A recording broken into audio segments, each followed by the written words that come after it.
ರಾಜ್ಯದ ಮುಖ್ಯಮಂತ್ರಿ ಸಿದ್ದರಾಮಯ್ಯನವರು ಇದೇ ತಿಂಗಳ 21ರಂದು ಪಾವಗಡಕ್ಕೆ ಆಗಮಿಸಿ ನೂರಾರು ಕೋಟಿ ವೆಚ್ಚದ ವಿವಿಧ ಅಭಿವೃದ್ಧಿ ಕಾಮಗಾರಿಗಳಿಗೆ ಶಂಕುಸ್ಥಾಪನೆ ನೆರವೇರಿಸುತ್ತಿರುವ ಹಿನ್ನೆಲೆಯಲ್ಲಿ ಪಾವಗಡ ಪಟ್ಟಣದ ಬಳ್ಳಾರಿ ರಸ್ತೆಯ ಮಾರ್ಗದ ಸರ್ಕಾರಿ ಆಸ್ಪತ್ರೆಯ ಮುಂಭಾಗದಲ್ಲಿ ಕಳೆದ 30 ವರ್ಷಗಳಿಂದ ಪೆಟ್ಟಂಗಡಿಗಳನ್ನು ಗೂಡಂಗಳನ್ನು ಇಟ್ಕೊಂಡು ಜೀವನ ಮಾಡುತ್ತಿದ್ದ ಬೀದಿ ಬದಿ ವ್ಯಾಪಾರಿಗಳನ್ನು ಈಗ ಪುರಸಭೆ ಬೀದಿಗೆ ತಳ್ಳಿದೆ. ಈ ಒಂದು ಆಸ್ಪತ್ರೆಯ ಮುಂಭಾಗದಲ್ಲಿ ಹಣ್ಣಿನ ಅಂಗಡಿ, ಎಳೆನೀರು ಅಂಗಡಿ, ಕಾಫಿ, ಟೀ ಮತ್ತಿತರ ಅಂಗಡಿಗಳನ್ನು ಇಟ್ಕೊಂಡು ವ್ಯಾಪಾರ ಮಾಡಿಕೊಂಡು ಜೀವನ ಮಾಡ್ತಿದ್ದರು. ಆದರೆ ಇಂತಹ ಎಲ್ಲ ಬಡ ವ್ಯಾಪಾರಿಗಳನ್ನು ತೆರವುಗೊಳಿಸಿದ್ದಾರೆ. ಇನ್ನು ಇದೇ ಸ್ಥಳದಲ್ಲಿ ತುಮೂಲಿನಿಂದ ನಂದಿನಿ ಪಾಯಿಂಟನ್ನು ಮತ್ತು ತಂಗುದಾಳವನ್ನು ನಿರ್ಮಾಣ ಮಾಡಲಾಗುತ್ತಿದೆ. ಈ ಒಂದು ಕಾರ್ಯ ಈಗಾಗಲೇ ಬರದಿಂದ ಸಾಗುತ್ತಿದೆ. ಹಾಗಾದರೆ ಬನ್ನಿ, ಈ ಒಂದು ಪುರಸಭಾ ಮುಖ್ಯಾಧಿಕಾರಿಗಳು ಮತ್ತು ಆರೋಗ್ಯಾಧಿಕಾರಿಗಳು ಏನು ಹೇಳಿದ್ದಾರೆ ಅನ್ನೋದನ್ನು ನಾವೆಲ್ಲ ಕೇಳೋಣ. ಫುಟ್ಪಾತ್ ಅಂಗಡಿಗಳ ತೆರವು ಕಾರ್ಯಾಚರಣೆ ಏನು ಸಿದ್ದರಾಮಯ್ಯವರ ಆಗಮನದಿಂದನಾ ಅಥವಾ ಬೇರೆ ಏನಾದರೂ ಅಂತ ಸರ್? ಅದು ಟ್ರಾಫಿಕ್ ಇರಬಾರ್ದು ಆ ಒಂದು ಉದ್ದೇಶದಿಂದ ಎಲ್ಲಂದ್ರಲ್ಲಿ ಇವರು ಪರ್ಮನೆಂಟ್ ಸ್ಟ್ರಕ್ಚರ್ ಥರ ಮಾಡ್ಕೊಂಡ್ಬಿಟ್ಟಿದ್ದಾರೆ. ಮತ್ತೆ ಒಂದು ಸ್ವಲ್ಪ ಕ್ಲೀನ್ ಮಾಡಿಸ್ಬೇಕು.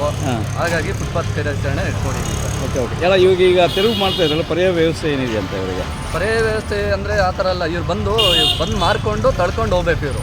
ಇವರು ಇಲ್ಲೇ ಒಂಥರ ವಾಸ ಮಾಡ್ದಂಗೆ ಮಾಡ್ತಾ ಇದ್ದಾರೆ. ಎಲ್ಲರೂ ಗಲೀಜು ಎಲ್ಲ ಮಾಡ್ಕೊಂಡಿದ್ದಾರೆ. ತುಂಬಾ ನೀಟ್ನೆಸ್ ಆಗಿ ಫಾಲೋ ಅಪ್ ಮಾಡಿಲ್ಲ. ಆ ಉದ್ದೇಶಕ್ಕಾಗಿ ಅವ್ರನ್ನ ಕರೆಸಿ ಮತ್ತೆ ಒಂದು ಸಭೆ ಮಾಡಿ ಅವ್ರಿಗೆಲ್ಲ ನೀಟಾಗಿ ಇಟ್ಕೊಳಕ್ಕೆ ಒಂದು ವ್ಯವಸ್ಥೆ ಮಾಡ್ತೀವಿ ಸರ್. ಮುಖ್ಯವಾಗಿ ಇವಾಗ ನಮ್ಗೆ ತೊಂದರೆ ಆಗೋದು ಏನಂದ್ರೆ, ಗಾಡಿಗಳು ಪರ್ಮನೆಂಟ್ ಆಗಿ ಇಡ್ತಾರಲ್ಲ ಸರ್, ಅದು ಕೆಳಗಡೆ ಕಸ ಇರುತ್ತೆ, ಕಸ ಹೊಡಿಯೋಕ್ಕಾಗಲ್ಲ ನಮಗೆ. ಆ ವಿಷಯವಾಗಿ ಸ್ವಚ್ಛತೆ ಮತ್ತು ನೈರ್ಮಲ್ಯ ಕಾಪಾಡಿ ನಿಟ್ಟಿನಲ್ಲಿ ನಾವು ಗಾಡಿ ತೆರವುಗೊಳಿಸಿದ್ದೀವಿ. ಓಕೆ.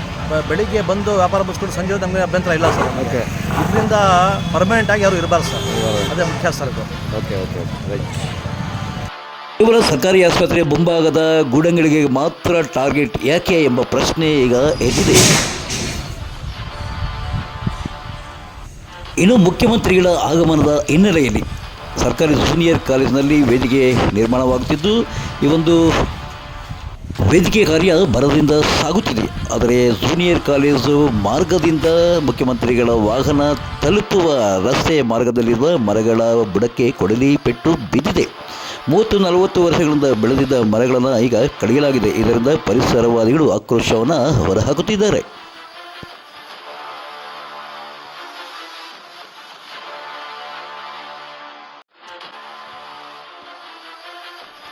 ರಾಜ್ಯ ಸರ್ಕಾರದ ಬಹುಮುಖ್ಯ ಪಾತ್ರವನ್ನು ವಹಿಸುವ ಮಹಿಳಾ ಮತ್ತು ಮಕ್ಕಳ ಕಲ್ಯಾಣ ಇಲಾಖೆಯೂ ಸಹ ಒಂದು. ಈ ಒಂದು ಇಲಾಖೆಗೆ ಪಾವಗಡ ಪಟ್ಟಣದಲ್ಲಿ ಸ್ವಂತ ಕಟ್ಟಡವಿಲ್ಲದೆ ಅಂಗನವಾಡಿ ಕಾರ್ಯಕರ್ತರು ಅವ್ಯವಸ್ಥೆಯನ್ನು ಪಡುತ್ತಿದ್ದು, ಈ ಒಂದು ಅಂಗನವಾಡಿಗೆ ಪಾವಗಡ ಪಟ್ಟಣದ ಆಬ್ಬಂಡೆಯಲ್ಲಿ ಜಮೀನು ಮಂಜೂರಾಗಿದೆ. ಸ್ವಂತ ಕಟ್ಟಡವನ್ನು ನಿರ್ಮಾಣ ಮಾಡಿಕೊಡಿ ಎಂದು ಅಂಗನವಾಡಿಯ ಯೂನಿಯನ್ ಅಧ್ಯಕ್ಷೆ ಸುಶೀಲಮ್ಮ ಅವರು ರಾಜ್ಯ ಸರ್ಕಾರದ ಮುಖ್ಯಮಂತ್ರಿ ಸಿದ್ದರಾಮಯ್ಯ ಅವರನ್ನು ಒತ್ತಾಯಿಸಿದ್ದಾರೆ. ಅಂಗನವಾಡಿ ಮತ್ತು ಸಹಾಯಕಿಯರ ತಾಲೂಕು ಅಧ್ಯಕ್ಷರಾಗಿ ಕೆಲಸ ಮಾಡ್ತಾ ಇದ್ದೀನಿ. ಏನು ನಾವು 50 ವರ್ಷ ಆಯಿತು ನಮ್ಮ ಪಾವಗಡದಲ್ಲಿ ಅಂಗನವಾಡಿ ಇಲಾಖೆ ಓಪನ್ ಆಗಿ.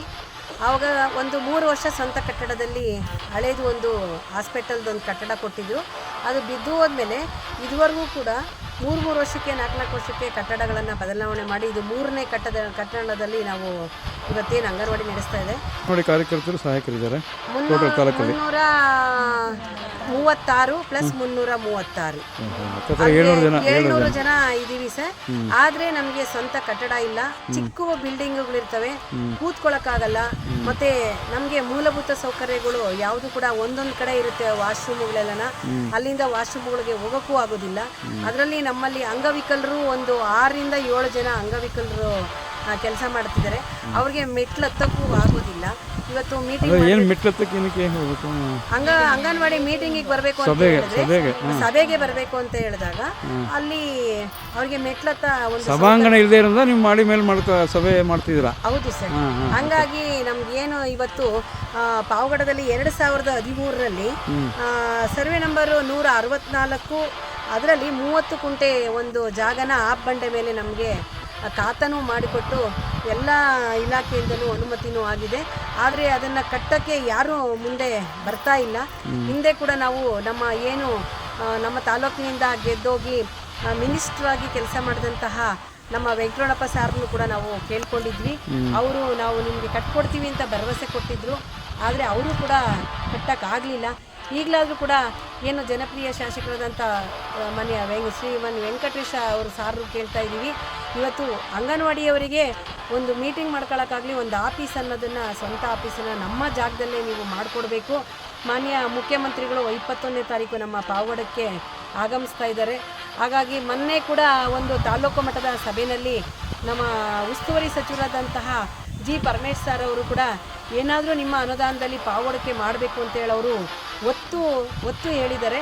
ಅದರಿಂದ ದಯವಿಟ್ಟು ಆ ಅನುದಾನನ ಏನು ನಮ್ಮ ಮಹಿಳಾ ಮತ್ತು ಮಕ್ಕಳ ಕಲ್ಯಾಣ ಇಲಾಖೆಗೆ ಮೀಸಲಾಗಿ ಕೊಡಬೇಕು. ಮತ್ತು ನೀವು ಎಲ್ಲರೂ ಕೂಡ ಈ ಹೆಣ್ಣು ಮಕ್ಕಳ ಮೇಲೆ ಕರುಣೆ ತೋರಬೇಕು ಅಂತ ಹೇಳ್ತಾ, ಯಾಕೆಂದರೆ ನಮಗೆ ಈ ಕಟ್ಟಡಕ್ಕೆ ವ್ಯವಸ್ಥೆ ಮಾಡಿ ನಮ್ಮ ಮುಖ್ಯಮಂತ್ರಿಗಳು ಬಂದಿದ್ದ ದಿವಸನೇ ಆ ಜಾಗದಲ್ಲಿ ಒಂದು ಏನು ಉದ್ಘಾಟನೆ ಮಾಡೋಗಬೇಕು ಅಂತೇಳಿ ಶಂಕುಸ್ಥಾಪನೆ ನಮ್ಮದು ಕೂಡ ಒಂದು ಮಾಡಬೇಕು ಈ ಸಂದರ್ಭದಲ್ಲಿ ಅಂತ ಕೇಳ್ತಾ, ನಮ್ಮ ತಾಲೂಕಿನ ಎಲ್ಲರ ಈ ಅಂಗನವಾಡಿ ಕಾರ್ಯಕರ್ತೆಯರ ಗೋಳು, ಇವರ ಒಂದು ಗೋಳನ್ನು ಮುಖ್ಯಮಂತ್ರಿ ಸಿದ್ದರಾಮಯ್ಯನವರೆಗೂ ತಲುಪುವವರೆಗೂ ಎಲ್ಲರೂ ಶೇರ್ ಮಾಡಿ ಅಂತ ಹೇಳ್ತಾ, ಪಾವಗಡ ತಾಲೂಕಿನ ತಾಜಾ ಸುದ್ದಿಗಳಿಗಾಗಿ ನಮ್ಮ ಚಾನಲನ್ನು ಪಾವಗಡ ಪವರ್ ನ್ಯೂಸ್ ಎಂದು ಟೈಪ್ ಮಾಡಿ, ಸಬ್ಸ್ಕ್ರೈಬ್ ಮಾಡಿ, ಜಾಹೀರಾತುಗಳಿಗೆ ಪ್ರೋತ್ಸಾಹಿಸಿ ಬೆಂಬಲಿಸಿ. ನಾನು ನಿಮ್ಮ ಸತ್ಯ ಲೋಕೇಶ್, ಸಂಪಾದಕರು, ಪಾವಗಡ ಪವರ್ ನ್ಯೂಸ್.